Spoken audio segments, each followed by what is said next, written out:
오늘 우리에게 주신 하나님의 말씀은 창세기 33장 1절에서 20절까지입니다. 오늘 좀 분량이 많죠? 창세기 33장 1절에서 20절 분량이 많으니까 우리 함께 교독하도록 하겠습니다. 제가 먼저 읽겠습니다. 야곱이 눈을 들어보니 에서가 400명의 장정을 거느리고 오고 있는지라 그의 자식들을 나누어 레아와 라헬과 두 여종에게 맡기고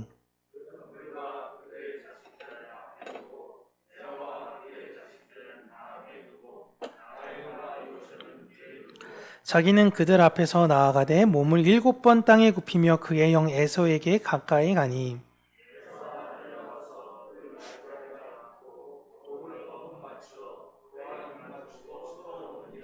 에서가 눈을 들어 여인들과 자식들을 보고 묻되 너와 함께한 이들은 누구냐? 야곱이 이르되 하나님이 주의 종에게 은혜를 주신 자식들이니이다. 그때 여종들이 그의 자식들과 더불어 나와 레아도 그의 자식들과 더불어 나와 절하고 그 후에 요셉이 라헬과 더불어 나와 절하니 에서가 또 이르되 내가 만난 바 이 모든 때는 무슨 까닭이냐? 야곱이 이르되 내 주께 은혜를 입으려 함이니 에서가 이르되 내 동생아 내게 있는 것이 족하니 내 소유는 내게 두라. 야곱이 이르되 그렇지 아니하리. 내가 형님의 눈앞에서 은혜를 입어 싸우면 청하건대 내 손에서 이 예물을 얼굴을 배운즉 하나님의 얼굴을 본 것 같사오며 형님도 나를 기뻐하심이니이다. 하나님이 내게 은혜를 베푸셨고 내 소유도 족하오니 청하건대 내가 형님께 드리는 예물을 받으소서 하고 그에게 강권함에 받으니라. 에서가 이르되 우리가 떠나자. 내가 너와 야곱이 그에게 이르되 내 주도 아시거니와 자식들은 연약하고 내게 있는 양떼와 소가 새끼를 데리고 있은즉 하루만 지나치게 몰면 모든 떼가 죽으리니 앞서 가소서. 나는 앞에 가는 가축과 자식들의 걸음대로 천천히 세일로 가서 내 주께 나아가리. 에서가 이르되 내가 내 종 몇 사람을 내게 머물게 하리라. 야곱이 이르되 어찌하여 그리하리이까? 나로 내 주께 은혜를 얻게 하소서 하매 야곱은 숫곳에 이르러 자기를 위하여 집을 짓고 그의 가축을 위하여 우리간에 지었으므로 그 땅 이름을 숫곳이라 부르더라. 밧단 아람에서부터 평안히 가나안 땅 세겜 성읍에 이르러 그 성읍 앞에 그가 장막을 친 밭을 세겜의 아버지 하몰의 아들들의 손에서 백크시타에 샀으며 거기서 제단을 쌓고 아멘. 오늘 엘로헤 이스라엘이라는 제목으로 하나님의 말씀을 우리 사랑하는 성도님들과 나누도록 하겠습니다. 우리가 지금 야곱의 삶에 대해서 계속 이야기를 나누고요. 이제 글로 보다 보니까 굵직굵직한 이벤트적 사건들만 우리가 접하게 됩니다. 근데 하나하나 사건들을 자세히 보시면요. 수십 년에 한 번씩 일어나는 사건들이에요. 이 사건에서부터 다음 사건까지가 굉장히 오랜 시간의 경과가 있었습니다. 우리의 인생을 보면 매 해마다 이런 야곱 같은 사건이 만약에 일어나게 된다면 굉장히 괴로워서 살기 어려울 것입니다. 우리의 인생에서도 굵직한 일들은 가끔씩 드러나죠. 중요한 건 그러한 일들이 평상시에 그 신앙이 있을 때에 그 고백들이 그 어려운 시기에 드러나게 된다라는 것입니다. 여러분, 사람끼리의 관계가 틀어지게 되고 여러 가지 힘들게 되는 가장 큰 이유는 이 사람과 저 사람과의 어떤 큰 관계, 그러니까 큰 사건으로 인해서 발생되기도 하지만요. 사실은 그런 것들은 화해하고 나면 또 아무렇지도 않게 풀릴 수도 있습니다. 근데 문제는 반복적인 상처가 축적이 되는 거예요. 그래서 가정 안의 상처의 골이 굉장히 깊죠. 왜냐하면 반복적으로 상처를 주게 되고 상대방의 약점을 누구보다 잘 알고 있기 때문에 그렇습니다. 여러분, 신앙생활이라는 것은 하루아침에 우리를 신비롭게 만들어주는 것이 아닙니다. 오랜 시간 동안 꾸준한 훈련으로 이루어진 하나님을 신뢰하는 성품을 말하는 것이 바로 신앙생활이에요. 아무것도 아닌 것 같아 보였던 주일 성수, 매일 기도하는 것, 말씀 읽는 것, 그런 거 하지 않아도 여러분 내 인생에서 큰 변화는 없는 것 같습니다. 그러나 그 매일매일의 그 마음들이 굵직굵직한 우리 삶의 이벤트를 겪을 때마다 내 안의 신앙의 고백으로 나오게 되는 거예요. 매일매일의 그 훈련과 연습이 없는 분들은 10년 전에 겪었던 상처가 또 일어나면요, 또 똑같은 이야기를 합니다. 10년 후도 어떨까요? 똑같아요. 그러나 점점 매일매일의 하나님을 향해 바라보며 믿음으로 성숙의 훈련을 쌓았던 사람들은 시간이 경과될 때마다 그 깨닫는 것과 고백되어지는 것이 다르다라는 것입니다. 흔히들 성공했다라는 사람들의 이야기를 들으면요, 거의 대부분 자신의 머리를 믿고 과신하지 않습니다. 매일매일의 꾸준함이 모여져 이루어진 성과다라고 이야기를 하죠. 손흥민이 왜 이렇게 슛을 잘 쏠까요? 갑자기 어느 날 하늘로부터 신비로운 영함을 받아가지고 갑자기 내가 양발을 잘 쓰게 되고 야, 이런 선수가 되는 걸까요? 아닙니다. 매일매일의 그 꾸준함들이 모여져 이루어진 성과예요. 무엇이든지 다 그렇습니다. 운동도 그렇고 악기도 그렇고 공부도 마찬가지예요. 열심히 공부하는 친구들이 서울대학교 들어가는 거예요. 갑자기 교회에서 열심히 신앙생활한다고 해서 저희 교회야 물론 고3이 없지만 고3 때 되면 이상하게 고2 때 잘 안 보였던 친구들이 와서 많이 기도해요. 특히 여름 지나가고 지금 시즌에 많이 기도합니다. 그 어머니들도 신앙이 그렇게 안 좋았었는데 새벽 예배를 그렇게 열심히 나왔어요. 다 그냥 그래요. 예? 여러분, 어떻게 이게 운때 한번 맞아가지고 내가 기도 열심히 하면 하나님이 갸륵하게 여겨주셔가지고 수능 때 찍은 게 대박 날 수 있도록, 여러분 아니에요. 꾸준함이 모여지는 것입니다. 근데 여러분, 성품도 그렇습니다. 성품도 훈련할 수 있는 거예요. 사람들은 성품은 훈련되어지지 않는다라고 생각을 해요. 그래서 고린도 교회 성도들도 보시면요, 성품을 훈련하진 않고 눈에 보이는 은사만 훈련하고 얻으려고 애썼습니다. 그러나 바울이 그 고린도 교회에 이야기했던 것은 너희들 성품 안에서 나오는 그 근본적 사랑이 없다면 여러분들이 가진 그 은사는 아무런 쓸모가 없는 것입니다 라고 강도 높게 이야기를 했습니다. 내 안에 사랑이 없다면, 여러분이 사랑이 없다면 여러분이 천사와 같은 너무 좋은 말에 야, 저분은 진짜 입에 무슨 황금을 끼고 있어. 그래서 말할 때마다 내가 은혜 받고 말할 때마다 내가 너무나 기분이 좋고, 그런데 그게 사랑이 없이 나오는 거라면 아무 소용이 없다라고 이야기를 하고 있는 것입니다. 중요한 건 우리 안에서부터 나온 그 하나님을 향한 훈련에서 나오는 열매들인 거예요.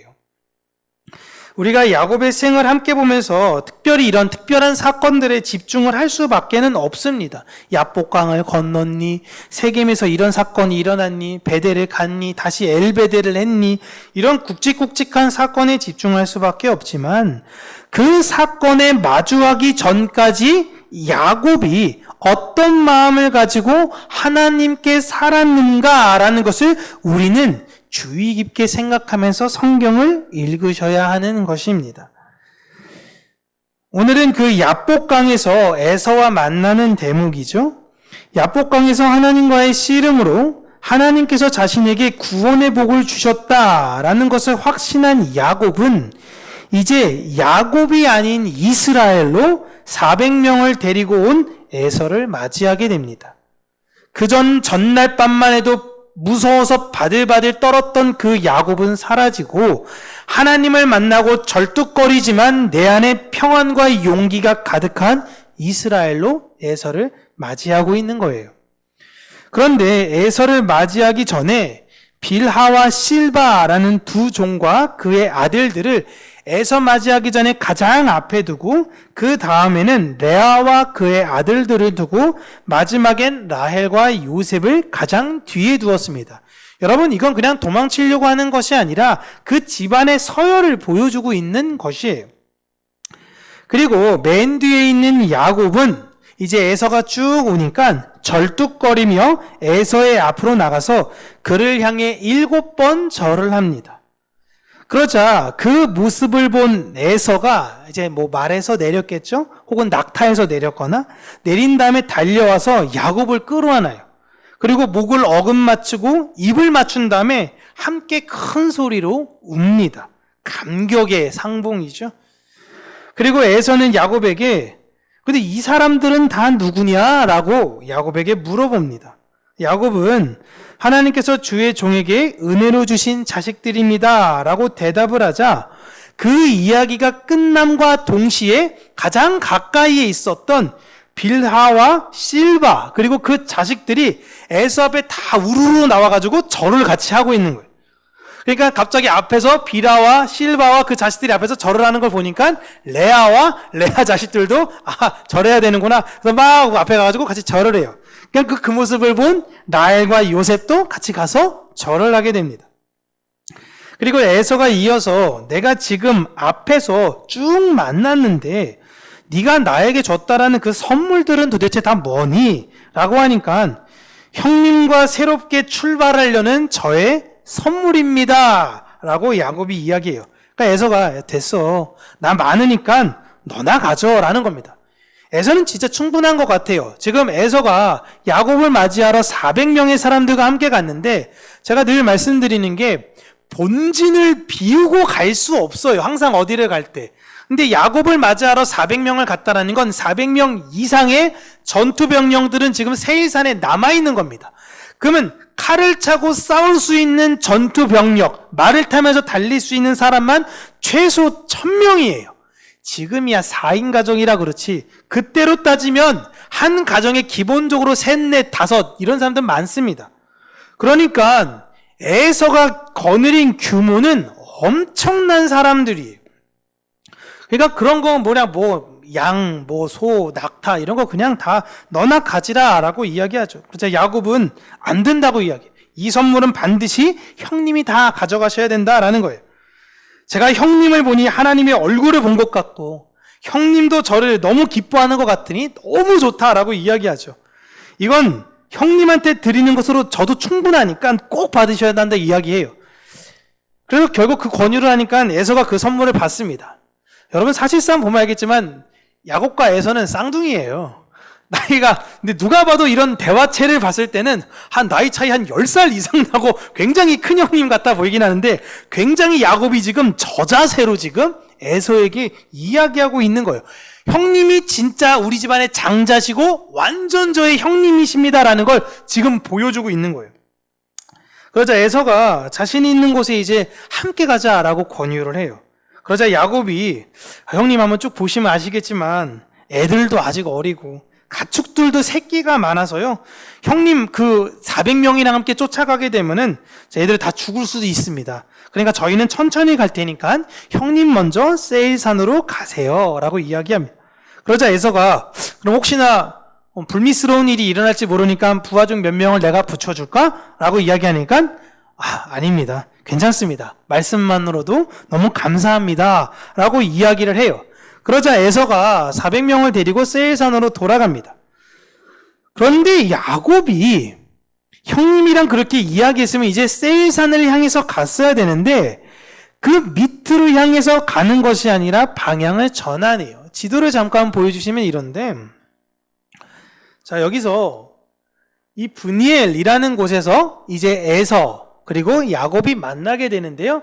이제 세일산은 밑에 있습니다. 세일산으로 먼저 400명을 데리고 내려갔어요. 그럼 야곱도 내려가야 되잖아요. 형이랑 약속을 했으니까. 근데 갑자기 요단강 쪽을 향해서 걸어가는 것입니다. 쭉 요단강을 향해서 걸어가요. 이상하지 않습니까? 일로 가야 되는데 갑자기 천천히 가겠다고 해놓고는 이렇게 가고 있어요.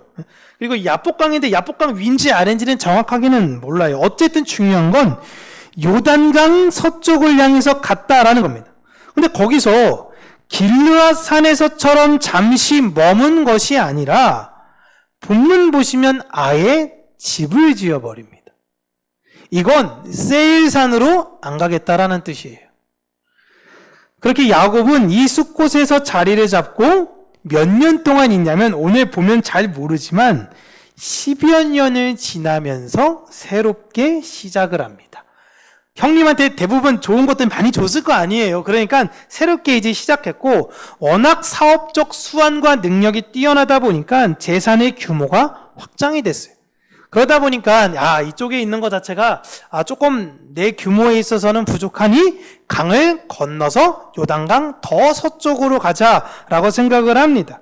그렇게 가나안 땅 세귑 성읍으로 이사를 가게 돼요.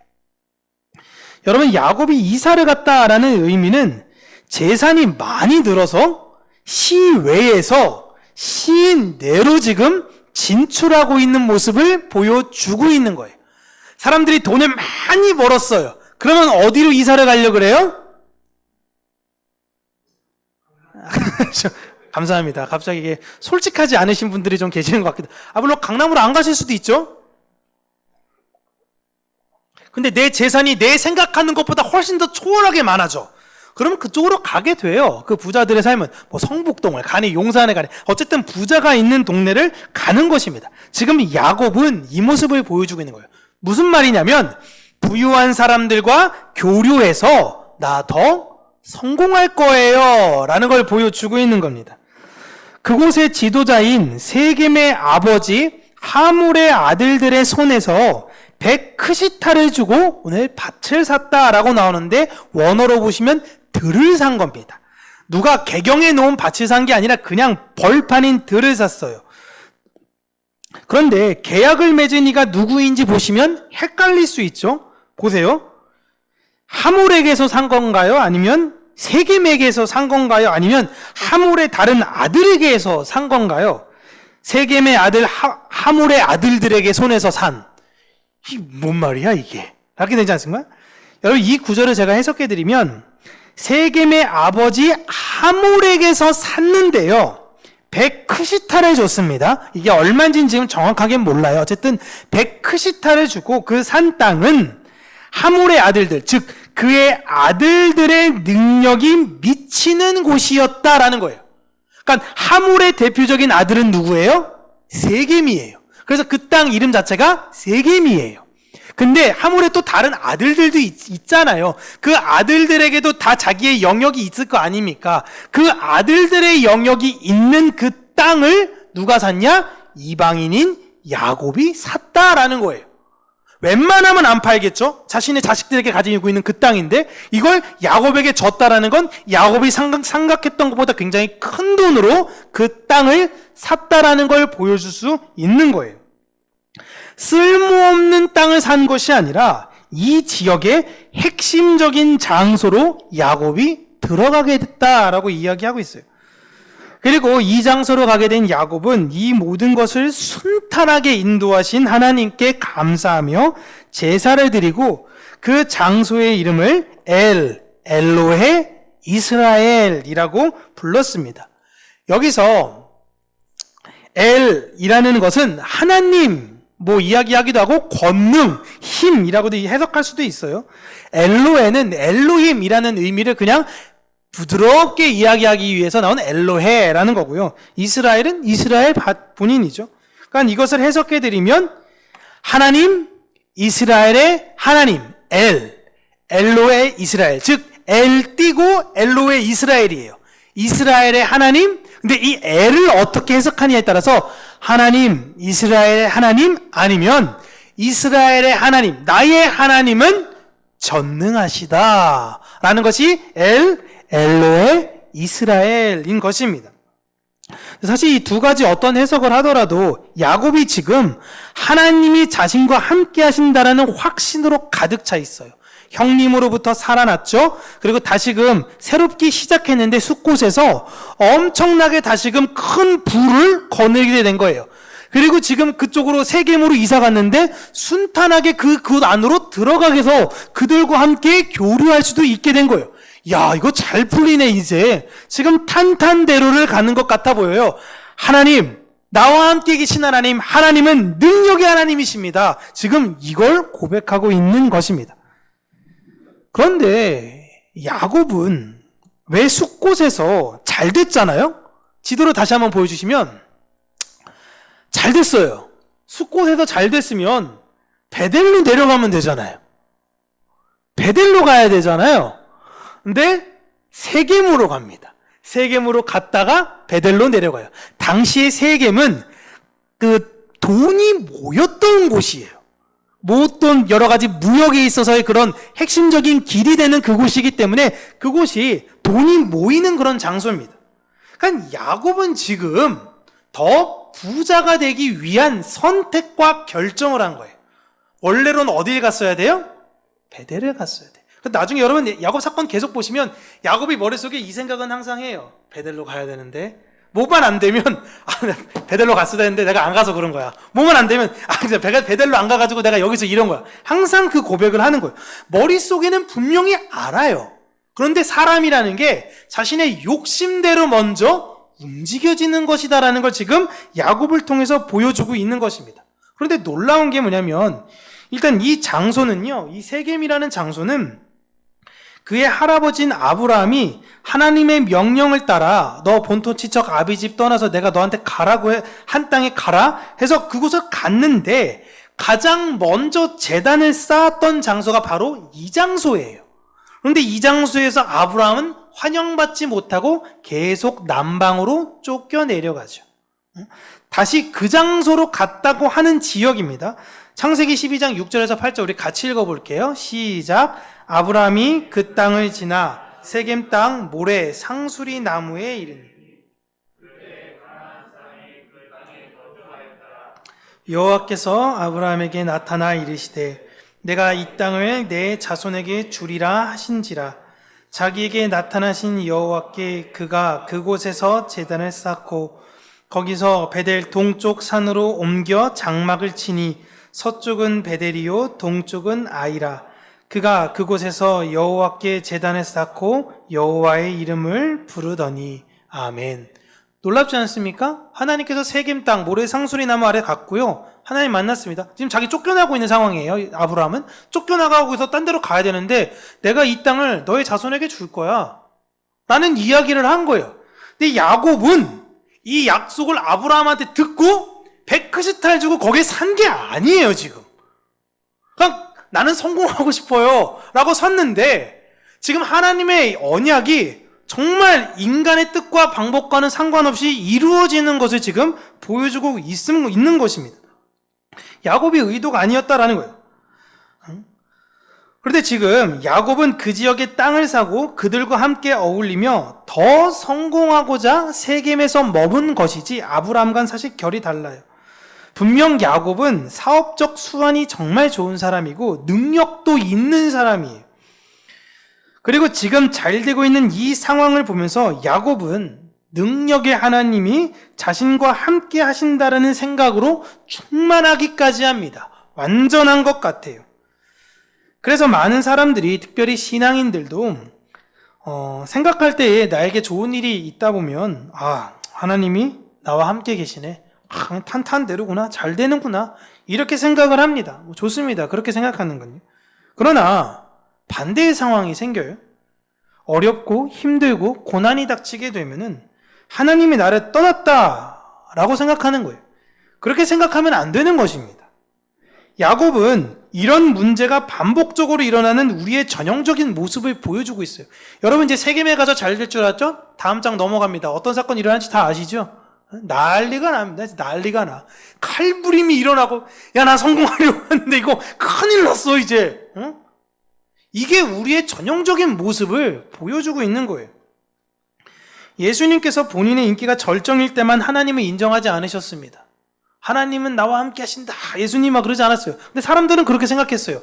와, 하나님이 진짜 저와 함께 하시는구나 라고 생각했어요. 모든 상황 속에서 예수님은 하나님을 인정하셨습니다. 십자가에서까지 우리를 사랑하셔서 자신을 죽이셔야만, 예수 그리스도 자신을 죽이셔야만 했던 하나님께 절규하지 않습니까? 엘리 엘리 라마 사박다니. 하나님 어떻게 나를 죽일 수 있어요? 어떻게 나랑 끊어질 수 있어요? 그 말은 하나님을 향해 원망과 비난을 쏟아내는 것이 아니라 하나님은 얼마나 이 사람들을 사랑하시는 거예요. 얼마나 이들과 관계를 회복하고 싶으신 거예요. 그 하나님의 뜻을 안 것입니다. 그래서 자신의 모든 것을 아버지 손에 맡기신 거예요. 그리고 성령님이 그 안에 내주된 성경 안에 있는 모든 인물들을 보세요. 욥, 다니엘, 스데반, 바울. 절망의 상황에서도 하나님을 향한 신뢰를 잃지 않습니다. 내가 힘들고 어려운 거는 나중 문제예요. 나는 먼저 내가 하나님의 자녀라는 사실이 분명하게 내 마음 가운데 인이 박힌 것입니다. 하나님은 내가 잘 될 때만 나와 함께 계시는 능력의 하나님이 아니라 그분 자체가 항상 능력의 하나님이신 거예요. 우리 평강교회와 성도님 계신 가정에 하나님의 긍휼이 넘쳐서요. 우리 가정 안에나 우리 교회가 좋은 일이 가득하기를 항상 바라고 기도합니다. 그러나 우리는 우리가 잘 되었기 때문에 하나님을 자랑하는 사람들이 아니에요. 내 인생이 풀렸기 때문에 사람들한테 야, 예수 한번 믿어봐. 야, 예수 믿으면 인생 풀려. 너 왜 이렇게 못 살아? 예수 안 믿어서 그래. 라고 물론 우리는 마음으로 그렇게 생각은 하겠지만 예수님 믿었을 때 가장 강한 건 내 삶이 풀리는 게 아니라 내 안에 이 세상에서 어떤 일에도 흔들리지 않는 평안이 생긴다라는 것입니다. 우리의 상황과 관계없이 하나님은 우리의 자랑이십니다. 우리 교회의 규모와 상관없이 하나님은 오르시고요. 하나님은 능력의 하나님이시고요. 하나님이 한 결정 모든 것들은 다 진리이신 거예요. 그렇기 때문에 지금 내 상황에 우리는 교만하면 안 되는 것이고요. 또 힘든 내 상황이 우리가 마주할 수 있잖아요. 또 우리 또 김명호 선도님 또 항암 치료하시느라 고생하고 애쓰시는데 또 이후로 어떤 일이 우리에게 펼쳐질지는 모르죠. 다른 분들에게도 마찬가지고 힘들고 어려운 상황에서 여러분 부끄러워하지 마세요. 내가 기도 안 해서 이런 건가? 내 신앙이 안 좋아서 이런 건가? 그럼 뭐 잘 되고 이런 사람들은 그냥 뭐 갑자기 뭐 하나님이 그 사람은 탄탄대로를 막 주시고 막 그렇기 때문에 그 사람을 저 사람 부러워. 내 인생은 이게 뭐야? 이게 여러분 내가 말씀드렸지만 불행의 시작이에요. 불행의 시작. 여기서부터가. 능력의 하나님이 여러분과 항상 함께 계십니다. 야곱의 이 고백은 굉장히 중요해요. 엘로의 이스라엘. 이 이스라엘에 여러분들의 이름을 넣으면서 사셨으면 좋겠어요. 엘로의 윤바울. 윤바울과 함께하는 능력의 하나님. 그냥 나와 함께하는 하나님이 능력의 하나님이시다라는 것을 여러분 잊지 않으시고 항상 여러분 인생 가운데 좋은 일이 있을 때 하나님께 감사하시며 사랑의 열매들을 아낌없이 주변 사람들과 잘 나눠주시고요. 힘들 때에 너무 좌절하지 마시고 우리 능력의 하나님께서는 나를 정금과 같이 빚으시는 계기라고 생각하시면서 여러분의 믿음이 성숙하는 기간으로 생각하시기를 주님의 이름으로 축복합니다. 기도하겠습니다. 참 좋으신 하나님 아버지, 능력의 하나님을 우리가 찬양하며 매일매일 우리가 하나님과 동행하며 하나님을 사랑하는 그 마음을 간직하고 살아가는 자들이 되어지기를 간절히 간구하고 소원합니다. 우리 평강교회 하나님께서 놀라운 은혜와 사랑을 부어주셔서 우리가 이 세상에서 알 수 없는 그 평안을 알게 하시고 이 세상이 볼 수 없는 그 진리를 발견케 하여 주시며 그 공평하신 하나님을 풍성히 누리는 교회가 될 수 있도록 은혜 허락하여 주시기를 간절히 간구하고 소원합니다. 언제든지 그 능력의 하나님을 바라보며 좌로 우로나 치우치지 아니하고 오직 그 예수 그리스도의 십자가를 바라보며 믿음으로 다름질하는 우리 모든 성도님들이 될 수 있는 은혜 허락하여 주시옵소서. 예수님 이름으로 기도합니다. 아멘.